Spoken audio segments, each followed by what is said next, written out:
కన్యా గర్భములో క్రీస్తు. మత్తయి సువార్త 1వ అధ్యాయం 18వ వచనం. యేసుక్రీస్తు జనన విధమెట్లనగా, ఆయన తల్లి అయిన మరియ యోసేపునకు ప్రదానము చేయబడిన తరువాత వారేకము కాక మునుపు ఆమె పరిశుద్ధాత్మ వలన గర్భవతిగా ఉండెను. కన్య గర్భము దాల్చడం సాధ్యమేనా? సాధ్యమే. ఎందుకంటే అది పరిశుద్ధాత్మ వలన కలిగినది, దేవుని వలన కలిగినది.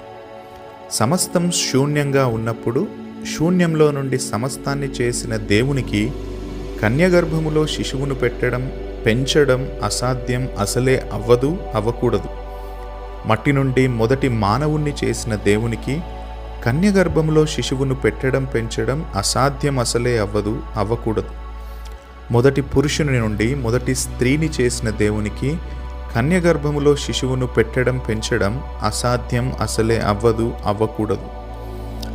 లూకాసు వార్త 1:35లో దూత మరియతో, పరిశుద్ధాత్మ నీ మీదికి వచ్చును, సర్వోన్నతుని శక్తి నిన్ను కమ్ముకొనును, గనుక పుట్టబోవు శిశువు పరిశుద్ధుడై దేవుని కుమారుడు అనబడును అంటాడు.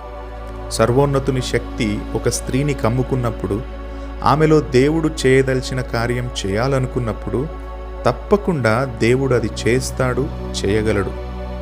1వ అధ్యాయం 37వ వచనంలో దూత అదే విషయాన్ని దేవుడు చెప్పిన ఏ మాట అయినను నిరర్ధకము కానేరదు అని సూటిగా చెబుతాడు. ఒక బైబిల్ పండితుడు ఇలా అంటాడు: ఒకవేళ దేవుడు మంటి నుండి మరొక పాపము లేని మానవుణ్ణి సృష్టించి అతనికి యేసు అని పేరు పెట్టినట్లయితే, ఆ వ్యక్తి ఆదాము పిల్లలను రక్షించగలిగే ఆదాము వారసుడు అయ్యేవాడు కాదు, అతడు దేవుడై ఉండేవాడు కూడా కాదు. దేవుడు మాత్రమే మానవులను రక్షించగలడు. కన్యకకు జన్మించకుండా ఆదాము వారసునిగా జన్మించి పాపము లేని రక్షకునిగా మనుషులను రక్షించడం అసాధ్యం. అందుకే పాపము లేని యేసు రక్షకుడిగా కన్యగర్భాన జన్మించాడు అని అంటాడు. యేసు కన్యగర్భంలో ఎలా జన్మించాడు అనే ప్రశ్న కన్నా ఎందుకు జన్మించాడు అన్న ప్రశ్న సరైనదేమో. ఒకసారి ఆలోచించండి.